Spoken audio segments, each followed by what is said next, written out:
আজকে না হয় ভালোবাসো আর কোনো দিন নয়, হেই আজকে না হয় ভালোবাসো আর কোনো দিন নয়। বন্দি পাখির মতো মনটা কেঁদে মরে, তোমার দুহাত ছুঁয়ে শপথ নিলাম, থাকবো তোমারই আমি কথা দিলাম।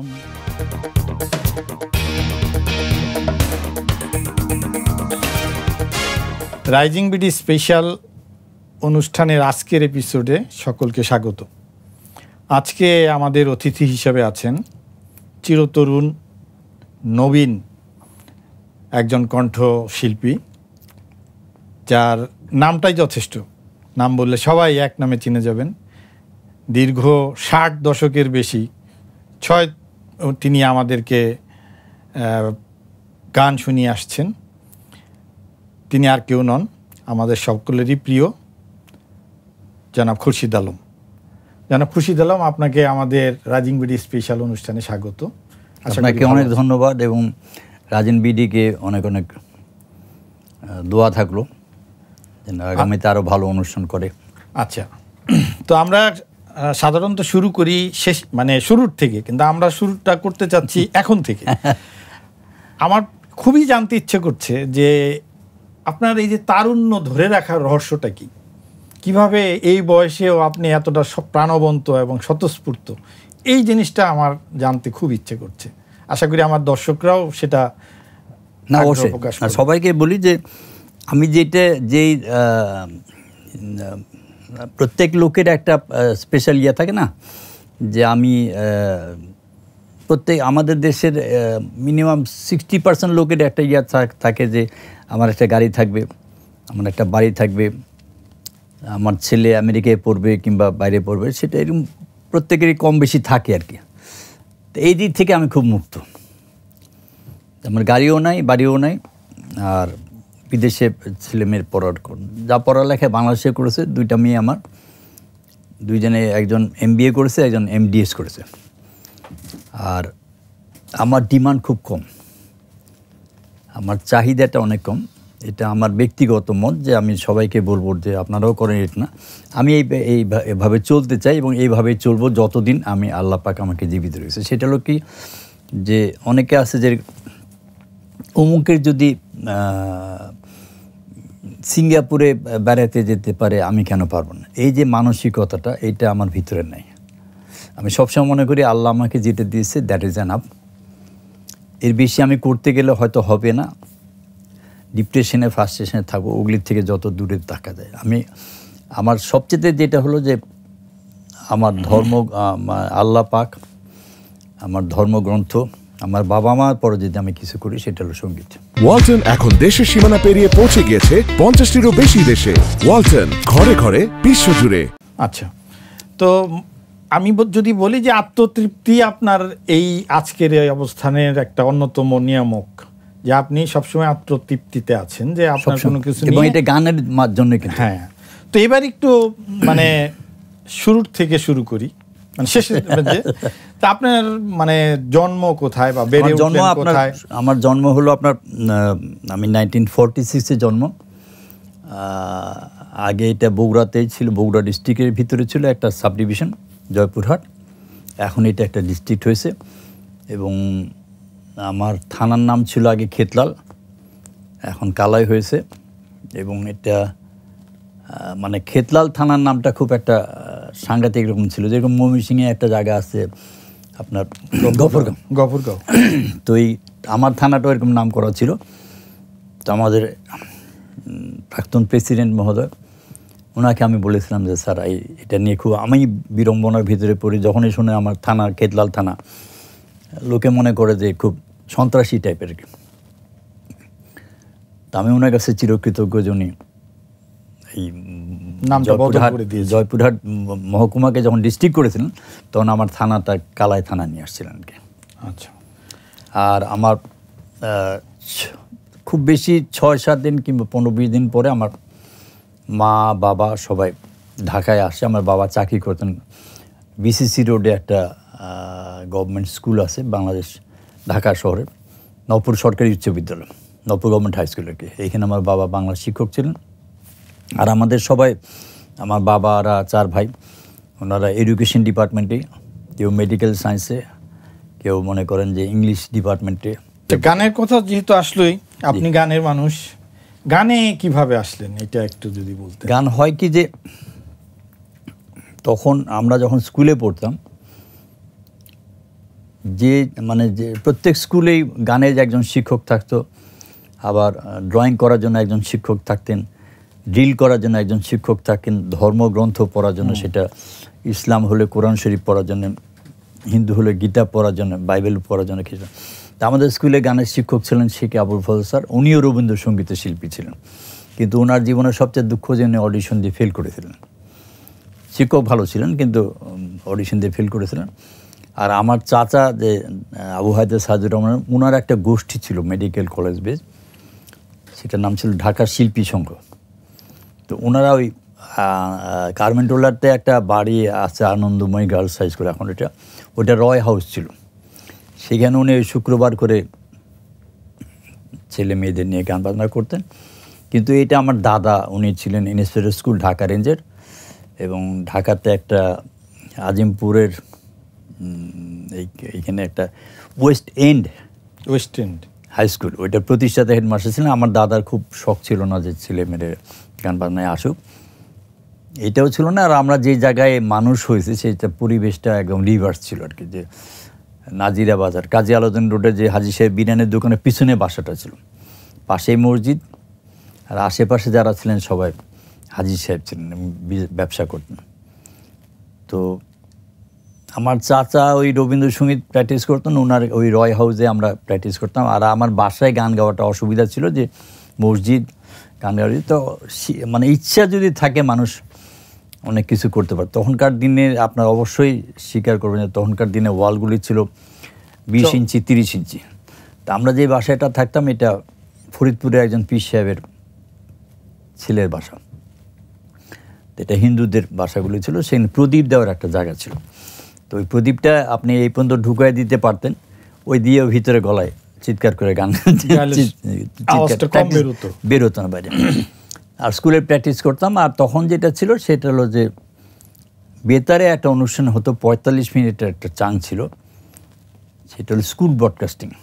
সেইখানে মনে করেন যারা ভালো রবীন্দ্রসঙ্গীত গাইতেন, যারা নজরুল সঙ্গীত গাইতেন, পল্লী গীতি গাইতেন, ভাওয়াইয়া গাইতেন, আবার ধর্মীয় গান, হামনাত, এগুলি যারা করতেন, কবিতা আবৃত্তি যারা ভালো করতে পারতেন, তাদেরকে নিয়ে একটা অনুষ্ঠান হতো। সেটা ঢাকা শহরের স্কুলগুলি হতো এবং মফস্বল শহরের স্কুলগুলি থেকে এইভাবে আস্তে আস্তে আসে। এবং 1962-তে আমি পরপর 2বার, 62 এবং 63-তে আমি পরপর 2বার, তখন ছিল ইস্ট পাকিস্তান এডুকেশন উইক, যেটা ফাইনাল কম্পিটিশনটা হতো ঢাকা কলেজে, শিক্ষা সপ্তাহ, যেটা শিক্ষা সপ্তাহ এখন যেটা বলা হয়। তখন আমি পরপর 2বার আমি রবীন্দ্রসঙ্গীত এবং আধুনিকে ফার্স্ট হই।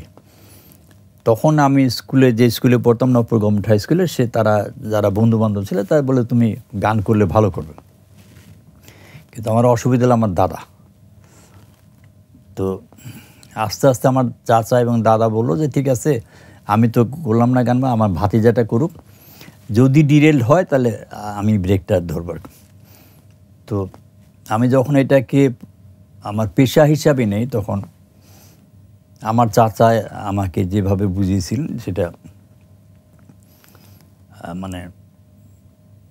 আমি সরাসরি বলতে চাই না, বাট উনি যেটা বলেছিলেন যে এই কাজ থেকে বিরত থাকলে তুমি জীবনে শাইন করতে পারো। তা আমি বলছিলাম যে যদি ঠিক আছে এই জিনিসগুলি না করে যদি আমি উনি যেভাবে বুঝেছিলেন দিস ইজ কল মিউজিক, ঠিক আছে, এটা মিউজিক, এটা এখানে, এটা এটা এটা এই 3টা জিনিস টাচ করলে এখানে আসতে পারবো না। তা বললাম 3টা জিনিস টাচ করলাম না, কিন্তু আমি এখানে পৌঁছাই গেলাম। তখন তোমার বিবেক বলবে কোনটা বলা উচিত, কোনটা করা উচিত, কোনটা করা উচিত না। তো এইভাবেই আসছি। এবং সত্যি কথা বলতে কি, আমি একক চেষ্টায় আমি খুরশিদ আলম হইনি। আজকে খুরশিদ আলম হওয়ার পিছনে সবচেয়ে বড় অবদান আমার চাচার তো অবশ্যই আছেন, সেই সঙ্গে আমার স্কুলের শিক্ষক। তারপরে আমি রবীন্দ্রসঙ্গীতের শিল্পী ছিলাম, 1965 পর্যন্ত রবীন্দ্রসঙ্গীত গাইতাম। তারপরে আর তৎকালীন সরকার রবীন্দ্রসঙ্গীত ব্যান্ড করে দিল, এবং আমি ছায়ানটের ছাত্র ছিলাম 2 বছর। ব্যান্ড যখন করলো তখন আমি সাবেক বেতার কেন্দ্রে যেতাম, জব্বার ভাইকে দেখতাম, হাদি ভাইকে দেখতাম, কিন্তু আমার গান গাওয়ার ছিল না, বিকজ বাংলাদেশে কোনো শিল্পীর আমি গান জানতাম না। তো আমাদের একজন বগুড়ার একজন কৃতি সন্তান শ্রদ্ধ প্রয়াত খন্দকার ফারুক আহমদ বলে একজন শিল্পী ছিলেন, তো ওনার কাছে উনি থাকতেন আজিমপুরে ওনার বাবার বাসায়। 2 দিনে আমি 7টা গান শিখি। 7টা গান শিখে 1966-এ আমি অডিশন দিই বেতারে। অডিশন দেওয়ার পরে অডিশন বোর্ডে ছিলেন আমাদের বাংলাদেশের অত্যন্ত গুণী এবং অত্যন্ত, আমি বলবো যে আমি না, আমরা সবাই তাকে লিজেন্ড মনে করি, ফেরদৌসী রহমান আপা উনি ছিলেন। এবং আহাদ ভাই বলে একজন সঙ্গীত রবীন্দ্র ভারতীর থেকে পাশ করে আসার সুরকার এবং সঙ্গীত প্রযোজক, আর সমর দাস বলে একজন, আব্দুল আহাদ এবং সমর দাস, এই 3 জন ছিলেন। তো সমরদা, আহাদ ভাই খুব কম কথা বলতেন, কিন্তু সমরদা যেটা বললো যে গলা ভালো, কিন্তু তুমি একজনকে কপি করতো। আমি ভারতীয় একটা শিল্পীকে কপি করতাম, যার নাম বলতে চাই না। তো প্রথমে আমাকে বললো তুমি আমাকে ঢাকাইয়া ভাষায় চিনছো কিনা, তো আমি বলছি না আপনাকে চিনি। তো উনি বললো যে আমি 6 তারে ব্যবসা করি। যখন বলছে 6 তারে ব্যবসা করি তখন বলছে চিনছি, তখন বললো ব্যাক কল একটু আগে কইলে যে চিনো না, এখন আবার বলতেছে আমি কিনা ওই 6 তারে ব্যবসা করেন, মানে গিটার বাজান। তা আমার একটা স্কুলের বন্ধু ছিল, ওর নাম হলো আবুল কায়েস শের, ডাকনাম মিঠু। এই মিঠু আবার সমরদার কাছে গিটার শিখতো, আমার স্কুলের বন্ধু। তখন সমরদা বললো ঠিক আছে, তো থাকোস কোথায়? আমি গেলাম নাজিরা বাজার। তখন বলে আমার বাসায় আসতে পারবা? মানে উনি থাকতেন লক্ষ্মী বাজারে। আমি খালি চিন্তা করলাম যে ওনার মতো একটা লোক আমাকে বললো তার বাসায় যাওয়ার জন্য। তো আমি গেলাম, মানে আমার বাসার থেকে ওনার বাসায় সাইকেল দিয়ে গেলে 10 মিনিট লাগে, তখন লাগতো আর কি। এটা আমি বলতেছি 60-র কথা। তখন এত অটো রিক্সা। আপনি কি মানে ওই অডিশনে কি আপনি বেতারে এনলিস্টেড হয়ে গেলেন? এনলিস্টেড হলাম। এনলিস্টেড হয়ে আমি 66-এ পাস করলাম। 67-এ আমার যেটা হলো, ততদিন আমি কিন্তু ছায়ানটের ছাত্র ছিলাম, আবার কলেজ অফ মিউজিকে পড়তাম। আমরা কলেজ অফ মিউজিকের ফার্স্ট গ্রুপে বারিন মজুমদার, আমাদের বাংলাদেশের অত্যন্ত গুণী এবং অত্যন্ত শ্রদ্ধাভাজন একজন উচ্চাঙ্গ সঙ্গীতের শিল্পী, উনি একটা কলেজ করেছিলেন, কলেজ অফ মিউজিক, যেটা এখন সরকারি সঙ্গীত মহাবিদ্যালয়। তো ওইখান থেকে পাস করে যখন আসলাম, তখন বেতারে 67-এ আমি এই আমার সঙ্গে আমার চাচার মাধ্যমে আজাদ রহমান সাহেবের সঙ্গে যোগাযোগ হয়। এই বেতারে মানে প্রথম কোন গানটা গাইলেন? বেতারে তখন যে সিস্টেমটা ছিল যে একজন শিল্পী, ঠিক আছে, উনি আসতে পারলেন না, ওই টাইমটা খালি রাখা হতো না। এই সুযোগটা নিলেন আজাদ রহমান সাহেব। উনি আগে থেকে আমাকে গান শিখে রাখছিলেন।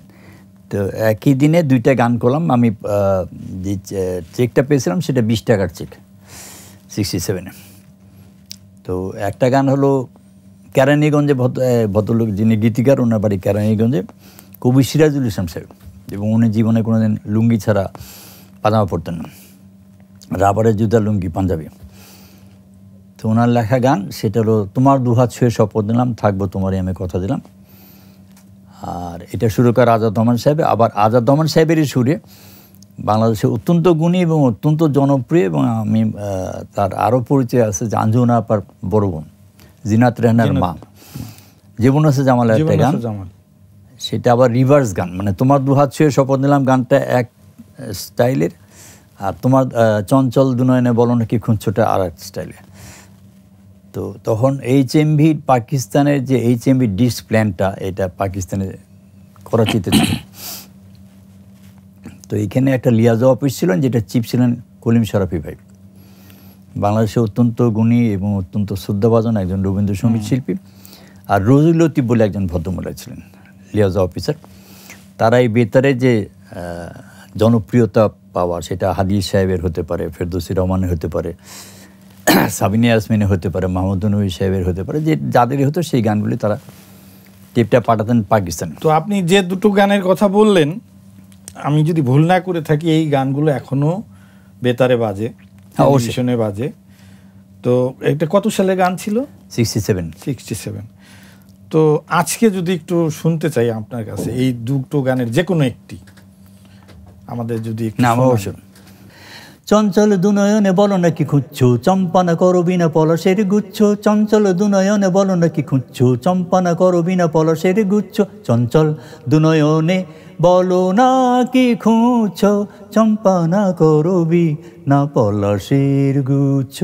চঞ্চল দুনয়নে বলো নাকি খুঁজছো, চম্পানা করো বিনা পলসের গুচ্ছ। চঞ্চল দুনয়নে বলো নাকি খুঁজছো, চম্পানা করো বিনা পলাশের গুচ্ছ। এই গানটা আর অসাধারণ। ওই গানটা হলো যেটা ছিল সেটা আরো করেছিল। ওই গানটা আমার গাই, একটু না গেলে অন্যায় হবে। তোমার দুহাত ছুঁয়ে শপথ নিলাম, থাকবো তোমারই আমি কথা দিলাম। তোমার দুহাত ছুঁয়ে শপথ নিলাম। এই গানটি অল ওভার পাকিস্তান, HMV যে ডিস্ক সেল হতো তাতে অল ওভার পাকিস্তান মেহেদি হাসান সাহেব, নূরজাহান, আইরিন পারভিন, রুনা লালা, সাবিনা ইয়াসমিন, ফেরদৌসি রহমান আপা, আঞ্জনা আপা, বশির আহমদ সাহেব, মেহেদি হাসান সাহেব, তাদের যে ডিস্কের বিক্রি তাতে এটা অল ওভার পাকিস্তান 7 স্ট্যান্ড করেন। তো আমরা আপনার আসলে অনেক আধুনিক গানের কথাই জানি, যেগুলো দর্শক প্রিয়তা, শ্রোতা প্রিয়তা এতটাই যে আজকেও সেগুলো টিকে আছে।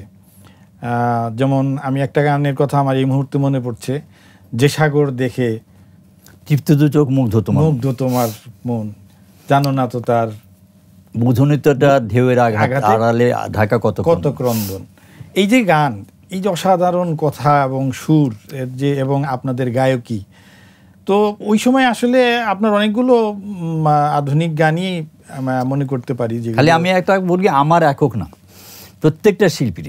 হ্যাঁ, আধুনিক যেরকম মনে করেন যে জিনাত রানের একটা গান ছিল, ওই চোখেতে কাজল, মানে একদম পুরা আলাদা স্টাইল। এটা আজাদ রহমান সাহেব সুরার পর, এবং তখন যারা সুরকার ছিলেন, আহাদ সাহেব, সমর দাস, ধীরালি সাহেব, শেখ সাদি খান, খন্দকার নুরুল আলম সাহেব, আলী হোসেন সাহেব, যারা বেত আলম খান, এটা খুব কম করতেন কারণ সিনেমাতে তারা বেশি ছিলেন, কিন্তু বেতারে 2-1টা গানই করতেন আর কি।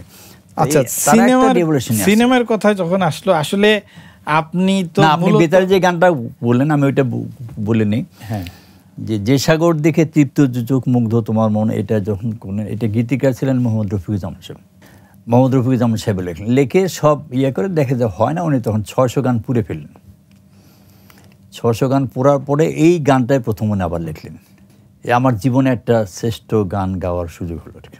অনেক আধুনিক গান ওই সময় আপনিও গিয়েছেন, বা আপনার সমসাময়িক যারা ছিলেন সবারই ওই সময়টাতে আসলে আধুনিক গানের একটা জোয়ারই ছিল, A to Z। হ্যাঁ, A to Z। আমরা হাদি ভাইয়ের নাম বলতে পারি, আমরা খন্দকার ফারুক আহমেদ, মোহাম্মদ আলী সিদ্দিকী, শওকত খান, বশির আহমদ সাহেব, মাহমুদুন সবারই ছিল, কেউ কারো চিন্তা ছিল। কিন্তু এই সবের তাদের ভিতরে যে জিনিসটা ছিল, আমার সেটা বলা উচিত যে হিংসা বিদ্বেষটা ছিল না। এক ধরনের কম্পিটিশন ছিল, কিন্তু সেটা হচ্ছে মানে একেবারে ওই মারামারি পর্যায়ে না, মানে কি বলা যায় যে এটা নিজেদেরকে আরো বড় করে তোলার একটা কম্পিটিশন। তো আপনাকে তো আমরা আসলে আধুনিক গানের শিল্পী হিসাবে যতটা জানি, তার থেকে বেশি জানি যে আপনি প্লেব্যাক সিঙ্গার, এবং 70, 80 এবং 90 দশকেরও এমন কোনো সিনেমা বোধহয় যেত না যে সিনেমায় খুরশিদ আলমের গান থাকতো না। না, ব্যাপারটা হচ্ছে এখানে একটা জিনিস আমি বলতে চাই, সেটা হলো যে আমার এটা মনে হয় যে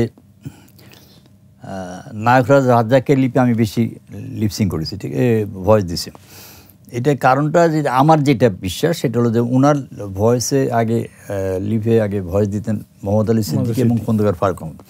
এই দুজন যখন মারা গেল তখন ম্যাচ করার মতো কোনো পাচ্ছিল না। তো হঠাৎ ওই বন্দি পাখির ওইটা হওয়ার পরে আর আপনার সত্যদা আমাকে দিয়ে একটা গান গাওয়াইছিল, সেটা লিপসিং করেছিলেন জাফর ইকবাল সাধারণ মেয়ে ছবিতে।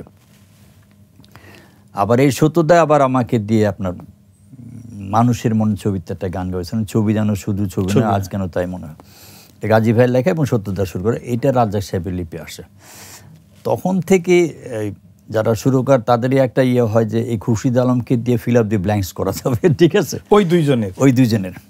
তারপরে সত্যি কথা বলতে কি রাজ্জাক ভাই, আমার জীবনের প্রথম যে গানটি গেয়েছিলাম বন্দি পাখির মতো, সেখানে একটা ঘটনা ঘটেছিল। সেটা হলো যে ওই বললাম না আজাদ রহমান সাহেব আমাকে আগে গান শিখে রাখতো।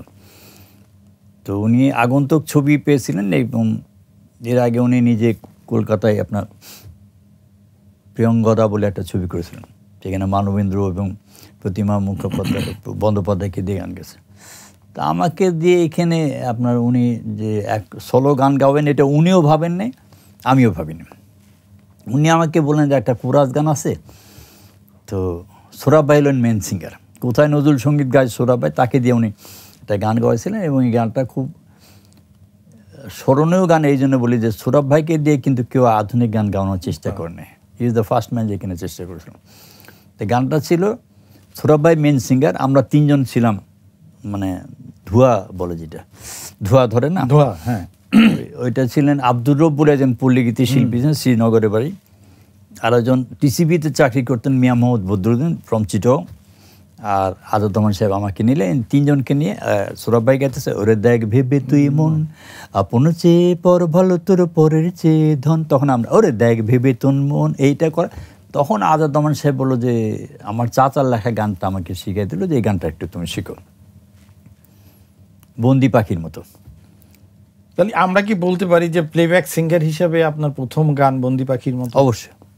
তাহলে এই গানটা আজকে আরেকবার একটু শুনতে চাই। 69-এ এটা আপনার, তো আমি যখন স্টুডিওতে গে তখন আপনার একটা রেকর্ডিং যেখানে হতো, এখন আমার ছেলে বলেন আমার মেয়েরা যখন ওয়াইফ বলে কোথায় গান গেছে, আমার কোনো দেখানো কিন্তু নাই, আমার বলেন না কারো নেই, বিকজ আমি যেখানে গান করেছিলাম সেটা এখন একটা ডায়াগনোসিস সেন্টার হয়েছে ফার্মগেটে, যে হাতের ডান দিকে থানার যেতে হাতের ডান দিকে যে ডায়াগনোসিস সেন্টার, ওইখানেই ইস্ট পাকিস্তান গ্রামোফোন কোম্পানি ছিল।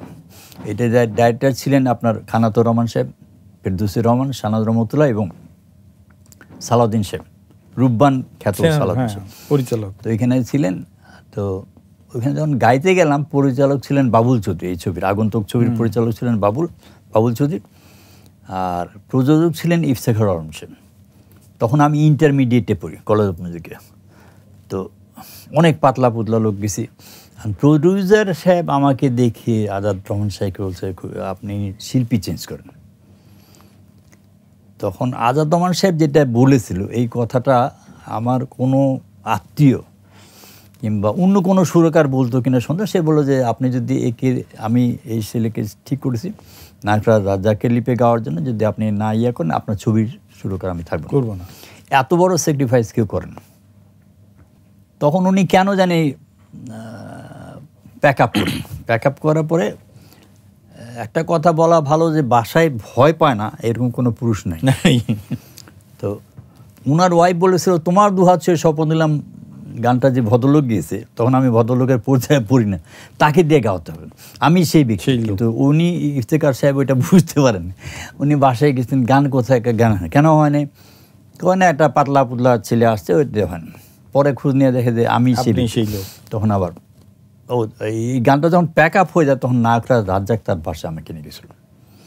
এবং আমি সত্যি কথা বলতে কি যে ওইখানে XYZ থাকলেও তাকে নিয়ে যেতেন, হয়তো আমাকে বাসায় নিয়ে গিয়ে বলে দেখেন আজকে হয় নাই আরেকদিন হবে। তো দেখেন এই আমার ওয়াইফ, এই আমার ছেলে, এই আমার মেয়ে, এই ড্রাইভার, ওই কুকের সঙ্গে কেমন কথাবার্তা বলেন, সিকিউরিটির সঙ্গে কেমন কথাবার্তা, ড্রাইভারের সঙ্গে। পরপর 3 দিন উনি আমাকে দেখালেন। কেন দেখালেন সেটা না, খালি একটা জিনিসই বুঝলাম যে উনি আমাকে একটা কথা বলেছিলেন যে আমারও কিন্তু জীবনে প্রথম এরকম হয়েছিল। তো 3 দিন পরে উনি আমাকে বললেন যে আপনার ভয়েস আমি লিপসিং করব। এবং 2002 আমি যদি ভুল না করি 2002-এ ওনার লিপসিংয়ে আমার লাস্ট গান কোটি টাকার পকেট। আর প্রথম গান বন্দি পাখির মতো। সেটা আমরা একটু শুনতে চাই। এটা আমার চাচা ডাক্তার আবু হায়দার সাইদুর রহমান সাহেবের লেখা। আজাদ রহমান সাহেব শুটারোপিত শ্যুট করে এবং আজাদ রহমান সাহেবকে বলছিল যে আপনি ইন্ডিয়াতে যান। উনি আজাদ সাহেব যায়নি। তো আর তখন সত্যি কথা বলতে কি আমাদের এটাও বলা উচিত যে আমাদের এখানে 2টা গ্রুপ ছিল, অর্কেস্ট্রার 2টা গ্রুপ ছিল। একটার কর্মকর্তা ছিলেন খাদেম হোসেন খান ব্রাহ্মণবাড়িয়ার, ওস্তাদ খাদের হোসেন খান ছিলেন, আর একটা গ্রুপের মেন ছিলেন ধীরালি সাহেব, এটার নাম ছিল ঢাকা অর্কেস্ট্রা। তো আজাদ রহমান সাহেব আবার যেটা করলেন সেটাও তার বেহালার অনেক দরকার, এক গ্রুপে এত বেহালা নাই। তো উনি আজাদ সাহেব খাদেম ভাইকে এবং ধীরালি ভাইকে বললেন, ভাই আপনারাও বেতারে চাকরি করেন, আমিও বেতারে চাকরি করেন, আসেন আমরা তিনজনে মিলে একটা কাজ করি। তা আমার গানটা যখন রেকর্ডিং হয়, যে আমার গানে বাজাবে না তাকেও পয়সা দিতে হবে, এরকম একটা শর্ত হয়েছিল। এবং আমি ব্যক্তিগতভাবে বিশ্বাস করি যে ওই ছবিটা যদি ফ্লপ করতো তাহলে হয়তো আর আমি আর গাইতে পারতাম কিনা সন্দেহ আছে। আল্লাহর কাছে কোটি কোটি শুকরিয়া, যেটা যে কোনো কারণে হোক এটা মোটামুটি একটা হিট গান ছিল, এটা চেষ্টা করছে। বন্দি পাখির মতো মনটা কেঁদে মরে, মুক্ত আকাশখানি কে আমার নীল কেড়ে, ও পাহাড় ও নদী বলে দাও কি নিয়ে থাকি, এ ব্যথা কি দিয়ে ঢেকে রাখি, বন্দি পাখির মতো মনটা কেঁদে মরে। এ তো শুরু হয়ে গেল আপনার প্লেব্যাক, তারপরে তো আর পেছনে ফিরে তাকাতে হয়নি। অনেক অজস্র গান এই মুহূর্তে মানে গুণে শেষ করা যাবে না। তবে তার মধ্যেও কিছু কিছু গান, যেমন মিন্টু আমার নাম ছবিতে আপনার একটা গান আছে, আমি যদি ভুল না করে থাকি, আজকে না হয় ভালোবাস আর কোনো দিন নয়। তারপরে দোস্ত দুশ্মন ছবিতে আপনার একটা চুমকি চলেছে একা পথে। তারপরে জোকার ছবিতে আছে বাপের চোখের মনি নয়, সমাধিতে আছে মাগোমা। তারপরে আরেকটা লিপসিং করেছে এই যে আমাদের নায়করা রাজ্জাকের ছেলে বাপ্পা, যে আপনার ওইটা হলো মা আমার সাধনা মিটিল। এটা আপনার এই অ্যাকচুয়ালি অরিজিনাল সিঙ্গার ছিলেন এটা পশ্চিমবঙ্গের পান্নালাল ভট্টাচার্য, হ্যাঁ, এবং এটা শ্যামার সঙ্গীত। আপনার কণ্ঠেও গানটা কিন্তু অসাধারণ হয়েছে, এবং নায়করা বাপ্পারাজের লিপসিংয়েও গানটা অনেকটা প্রাণবন্ত হয়েছে। মানে এই গানটা কিন্তু সত্যি কথা বলি, গানটা সিনেমাতে থাকারই কথা না, বুঝছেন? তো রাজ্জাক ভাইয়ের ওয়াইফ আমাকে বলছে যে তার খুব শখ এই গানটা। তো বলতেছে যে একটু উনি কোনোদিন নাম মানে রাজ্জাক ভাইকে করে বলতেন হিরোকে একটু বলে এই গানটা ঢোকানো যায়, গানটা কোনো। তখন রাজ্জাক ভাই আবার ঠিক আছে এই গানটা আপনি গাবেন, এটা আনোয়ার পারভেজ সাহেবকে বললো যে এটা অর্কেস্ট্রেশন করে এটা। তো আমি বলবো যে এটা অল ক্রেডিট গোস টু নায়করাজ রাজ্জাক এবং তার ছেলে মানে বাপ্পা। হ্যাঁ, আচ্ছা, এই পথ পরিক্রমায় তো আপনি অনেক সুরকার গীতিকার অনেকের সাথে কাজ করছেন, বিশেষ করে সুরকার। তা আপনি খালি একটা কথা বলি, বাংলাদেশের যত সুরকার আছে প্রত্যেক সুরকারের সঙ্গে আমার কাজ করার সৌভাগ্য হয়েছে, শুধু একজন সুরকারের সঙ্গে হয় নাই।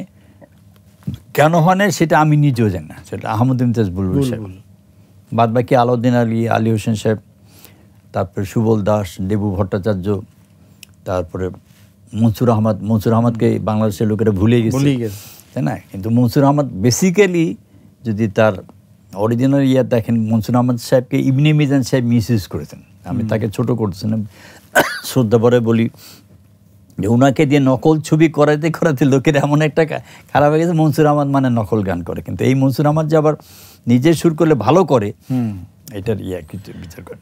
আচ্ছা, তাহলে আনোয়ার পারভেজ, হ্যাঁ, অনেকেই ছিলেন। আসলে ওই সময়টা আমার মতে একটা স্বর্ণযুগ ছিল, মানে গীতিকা। ব্যাপার হয়েছে কি, আমি একটা কথা বলি, আমার মনে হয় প্রত্যেক দেশে এটা হয়। যেরকম ভারতে যে হেমন্ত, মানবেন্দ্র, শ্যামল মিত্র, সতীনাথ একটা ছিলেন, এখন কিন্তু সেটা নাই। আবার বোম্বেতেও দেখেন রফি সাহেব ছিলেন, কিশোর কুমার ছিলেন, মান্না দে ছিলেন, মুকেশ ছিলেন, আবার ভিতরে আপনার অনেক আরো নতুন আছে। কিন্তু ওই এখন বোম্বেতেও সেই একই অবস্থা, একটা গ্যাপ তৈরি হয়ে গেছে। এই চলার পরিক্রমায় যদি আপনার পছন্দের সুরকারের কথা আমি বলি, বা আপনি সবচেয়ে বেশি কোন সুরকারে গান গেয়েছেন? সিনেমাতে আমার বেশি গান গাওয়া হয়েছে, সত্যি কথা বলতে কি প্রত্যেকেই আমাকে নিয়েছিল অনেকগুলি কারণে। সাইফুল আজম কাশেম বলে একজন প্রডিউসার ছিলেন চিটংবাড়ি, তো ওনার পার্মানেন্ট সুরকার ছিলেন আলী হোসেন সাহেব। আলী হোসেন সাহেবকে বলা ছিল যে আলী হোসেন সাহেব আপনি তো আমার সুরকার, আমার খুরশিদ আলমকে দিয়ে আমার ছবিতে যদি 5টা গান, আমার মনে হয় ওনার প্রত্যেকটা ছবিতে, বৌরানী, সোহাগ, হ্যাঁ প্রত্যেকটা ছবিতে রিজনটা হলো কি ওনার একটা মানে অসম্ভব রকম বিশ্বাস ছিল, মানে এটা ম্যান টু ম্যান ভ্যারি করে। কাশেম সাহেবের এটা ছিল এবং উনি আমাকে নিজেও বলেছিলেন যে ওনার বিশ্বাস ছিল যে আমার গান ওনার ছবিতে থাকলে সে ছবিটা হিট করবে। এই বিশ্বাসে উনি আলী হোসেন সাহেবকে বলছেন যে 5টা গান যদি থাকে তাহলে 4.5টা গান খুরশিদ আলমকে দিয়ে গান, যদি পারেন, পারতেই হবে এটা না, কিন্তু এইটার কথাটা বলতো। আবার মনে করেন যে সত্যদা যেরকম আমাকে একবার বলছিল যে যেরকম অনেকের থাকে না যে আমি এটা পেলাম না, আমার কিন্তু এরকম কোনো ইয়ে নেই, আর পেতেই হবে এটা আমি বিশ্বাস করি না।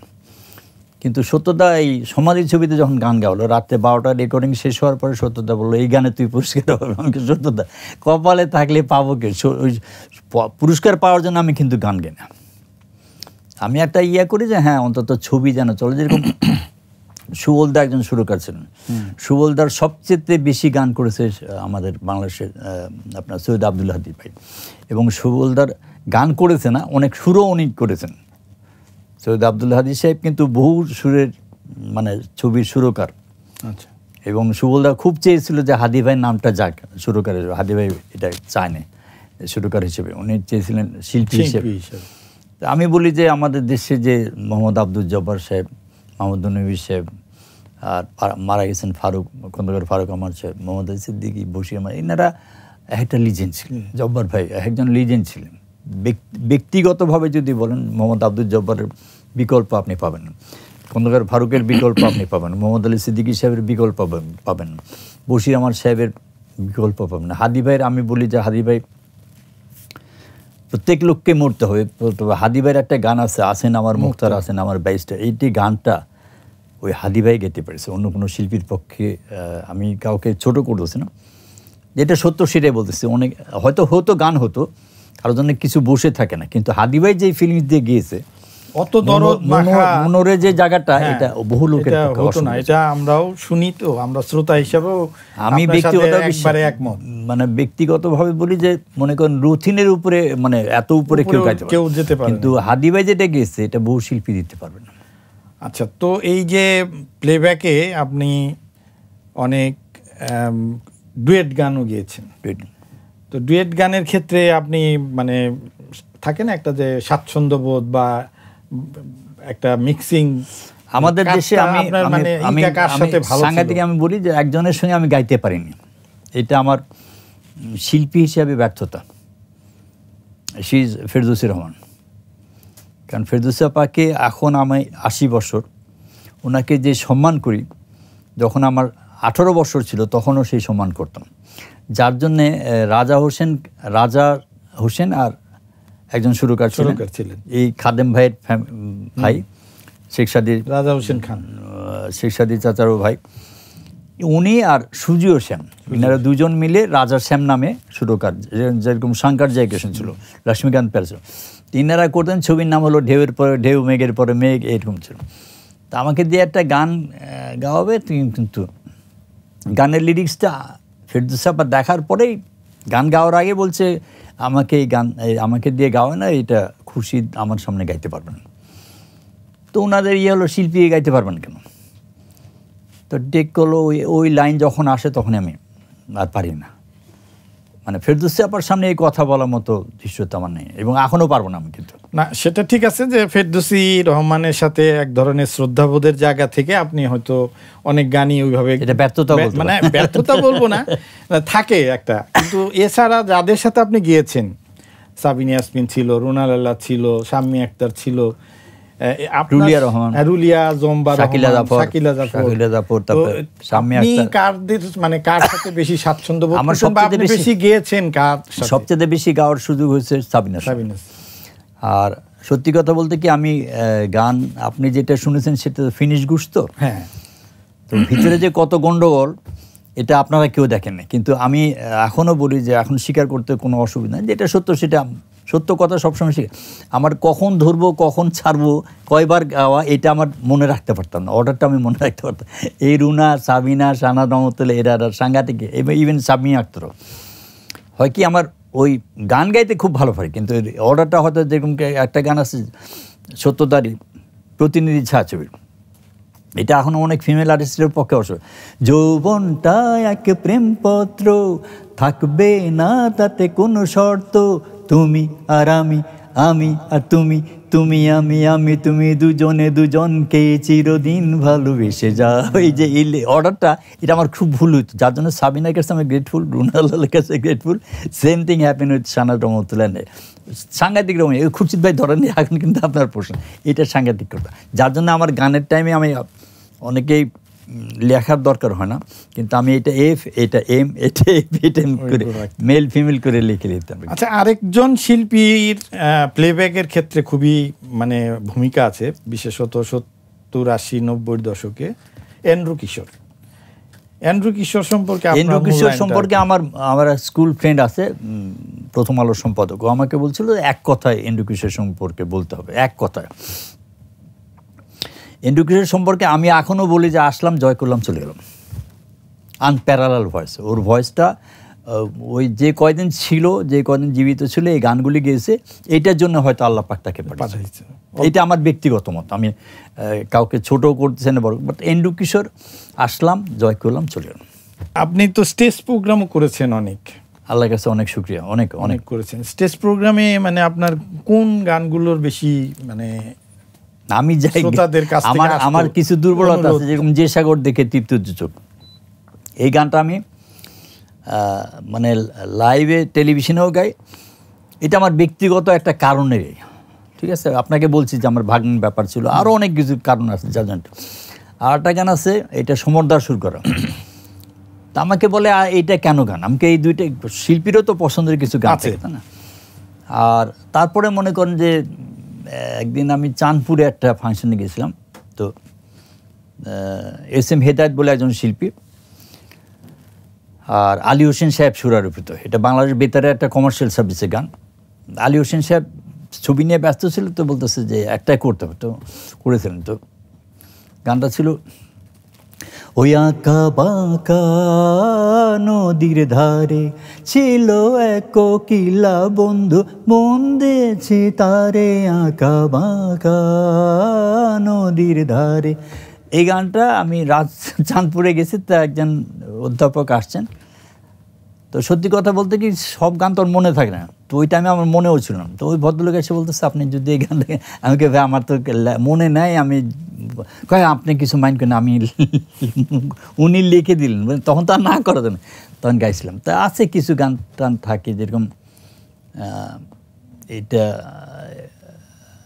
মানে অলরেডি দোস্ত আলম খান, যেরকম আপনি যে গানটা বললেন মিন্টু আমার নাম ছায়াছবি, এটা প্রযোজক হাবিবুর রহমান সাহেব। এই ব্যক্তি কিন্তু বাংলাদেশের সবচেয়ে তিতাসী একটি নদীর নামের ছবির প্রযোজক ছিলেন। হাবিবুর রহমান সাহেব ইজ ফ্রম নারায়ণগঞ্জ, এখনও জীবিত আছেন, প্রযোজনা করেন ছবি। তারপর তিতাসী একটি আর অবিচার ছবি বোধহয় করেছেন, আরও অনেক ইন্ডিয়ার থেকে এই মানে জয়েন্ট ভেঞ্চার অনেক ছবি করেছেন। হাবিবুর রহমান সাহেব এখনও বলে যে আমার ছবিতে খুশি হলাম, একটা গান গিয়েছে, আজকে না হয় ভালোবাসা আর কোনো দিন না। সেই জন্যই আজকে আপনি খুশি। আমার দৃঢ় বিশ্বাস, বেইমানি করিনি। যেরকম মনে করেন, আপনাকে একটা কথা বলি, ইবনে মিজান সাহেবের এক মুঠো ভাত একটা ছবি, এটা রুটি ছবি অবলম্বন হয়েছিল। তো উনি কীভাবে যেন জানতে পেরেছেন যে আমার একজন আমার দাদি আর কি, যার কাছে আমি মানুষ হয়েছিলাম, তো তাকে আমাকে ঢাকার থেকে আমার গ্রামের বাড়িতে নিয়ে যেতে হবে। তো উনি বলেন, খুশি সাহেব ঠিক আছে, আমার মহরটা অফ থাক, আপনি আপনার দাদিকে নিয়ে যান। তা বললাম যে দেখেন, আপনি আমার সিনেমার লাইনে আপনি আমার চাইতে অনেক সিনিয়র, এবং উনি প্রথম ব্যক্তি যিনি মার্সিডিজ বেঞ্চ চালাতেন। আমাদের ফিল্ম ইন্ডাস্ট্রিতে একটা কথা আছে, কুফা বলে একটা শব্দ আছে, কোনো কারণে যদি শুটিং না হয়, কোনো কারণে রেকর্ডিং না হয়, তাহলে যত দিলীপ কুমারকে নিয়ে আসলে, অমিতাভকে নিয়ে আসলে সেই ছবি হয়। আপনি শিওর থাকেন, আমি কথা দিলাম আল্লাহ যদি আমাকে জীবিত নিয়ে আসে, আমি আপনার ছবিতে গান গাবো। এবং 7টার ভিতরে কাকরাইলে যে এখন বললাম কর ভবন, ওটা তখন ইপসা স্টুডিও ছিল, সাফার সাহেবের জিঙ্গা গোষ্ঠী, মানে ওনার বাবার বাড়ি হলো সিলেট, মার বাড়ি হলো বগুড়া। ওনার বোনের নাম নাজমা জামান, আর সাফার সাহেবের ওয়াইফ সাফার সাহেব এবং সাফার সাহেবের নাজমা জামান, এরা একটা জিঙ্গা গোষ্ঠী। কাদের কিরিয়া ছিল এটার ভিতরে, কাদের কিবা অনেক অনুষ্ঠান করেছেন। আর তো আমি আসবো, তো 180 কিলোমিটার ঢাকার থেকে গেছি আমার দাদিকে নিয়ে। আর তখন সত্যি কথা বলতে কি যাওয়ার সুবিধাও ছিল, যদিও আমাদের ফেরি দিয়ে যেত তো, কিন্তু লোকেদের এই বিবেকটা ছিল যে একটা পেশেন্ট নিয়ে যাওয়া হচ্ছে, অ্যাম্বুলেন্স যাচ্ছে মানে একটা পেশেন্ট যাচ্ছে, ফেন্সিডিল পাঠ করতেছে না, কিংবা স্মাগলিং গুড যাচ্ছে না। আমিনবাজারে উঠে একটা সাইরেন দেওয়ার পরে সাভার পর্যন্ত সব গাড়ির সাইড হয়ে গেছে, এই ফিলিংসটুকু ছিল। যার জন্য আমি আমার মার কাছে দিয়ে এসে বললাম, তুমি জন্ম দিচ্ছে, ইনি মানুষ করছে, তোমার কাছে দিয়ে গেলাম। আবার ওই অ্যাম্বুলেন্সে করে আমি আসছি, বিফোর 7 আমি কাকরাইলে পৌঁছি। তো আমি বিশ্বাস করি যে মানুষের এই কারণটা যেটা হয়েছে সেটা একটু বলা উচিত, যে বেতারে তখন আমি সি গ্রেডের আর্টিস্ট, মানে 20 টাকা। তো 67 আমি লাইভ প্রোগ্রাম করতে যাচ্ছি, তো খুব দৌড়াদৌড়ি করে যেতেছে। তা একজন তখন মিউজিকের যারা ছিলেন তাদের ভিতরে একজন আলিমুজ্জামান স্যার সাহেব বলে একজন ভদ্রলোক ছিলেন, উনি রাজবাড়ী কলেজের Bangla head of the department ছিলেন। তো উনি বাগানে ঘুরতেছে, তো আমাকে বলতেছে এত দৌড়াচ্ছে। আমি স্যার আমার লাইভ প্রোগ্রাম আছে। কত মিনিট লেট? আমি 3 মিনিট লেট। আচ্ছা ঠিক আছে, প্রোগ্রাম করো, আমি শুনতে যাচ্ছি।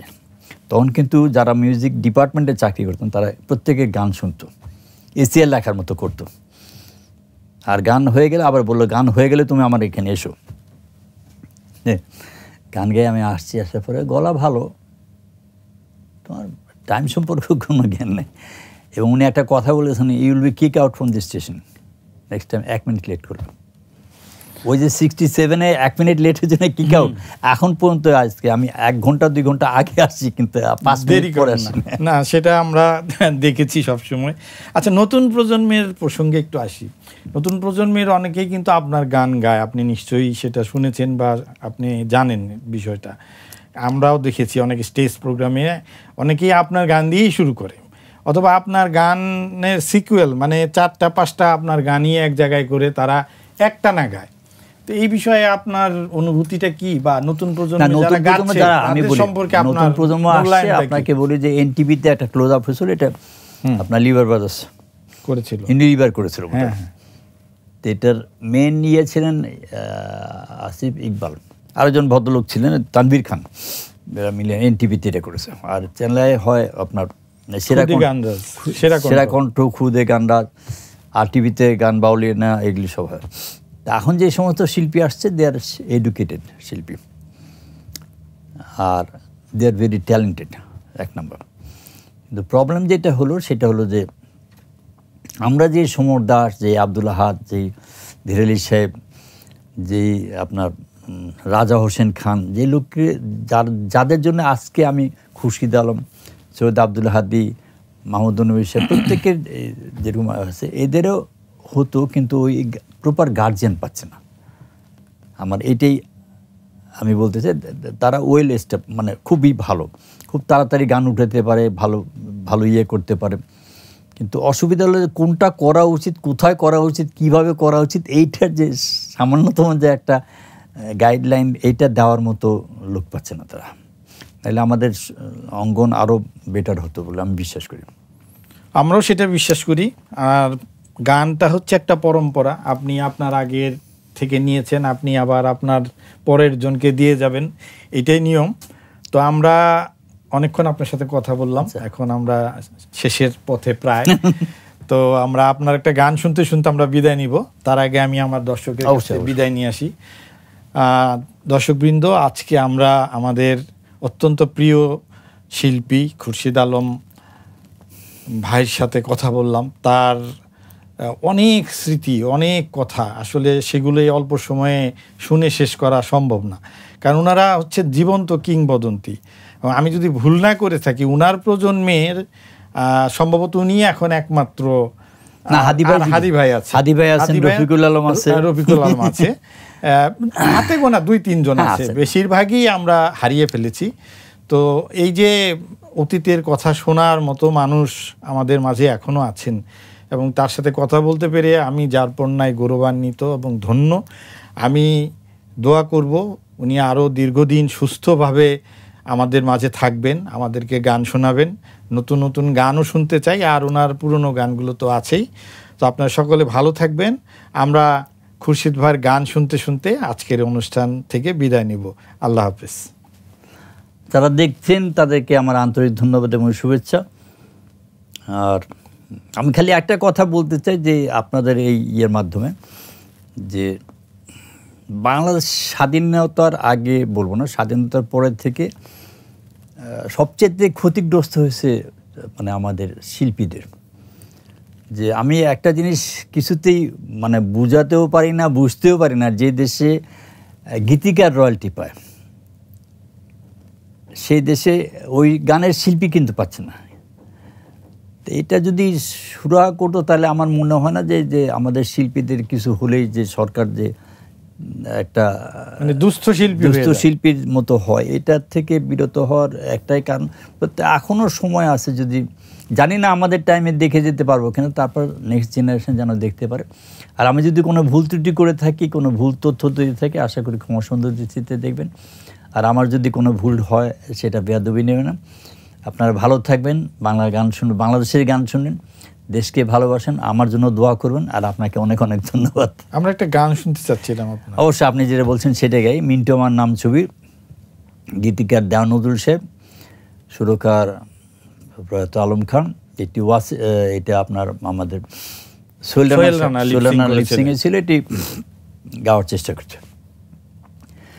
আজকে না হয় ভালোবাসো আর কোনো দিন নয়, হেই আজকে না হয় ভালোবাসো আর কোনো দিন নয়, ওই প্রেমের দরজা খোলো না, কাল কি হবে জানি না, আরে আজকে না হয় ভালোবাসো আর কোনো দিন নয়, তোমার আমার মাঝে কেন বাধা তুমি রাখো, একটু আদর করে আজ নতুন নামে ডাকো, আমায় একা ফেলে যদি খিড়কি বন্ধ করো, মনের খিড়কি তোমার জানি খুলে যাবে আরো, স্বপ্নের রানী তুমি দাও না একটু অনুমতি, ওই প্রেমের দরজা খোলো না, কাল কি হবে জানি না, আরে আজকে না হয় ভালোবাসো আর কোনো দিন নয়।